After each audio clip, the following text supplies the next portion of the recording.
Devi lobuko lugare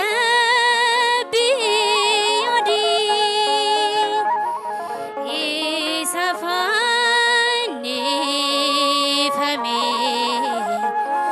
gofta ke berbodi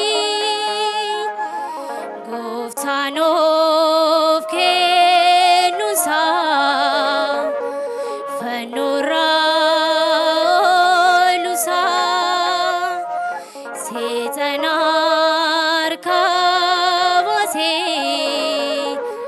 Sitasi suf kansa nani bilu buko menaraki sini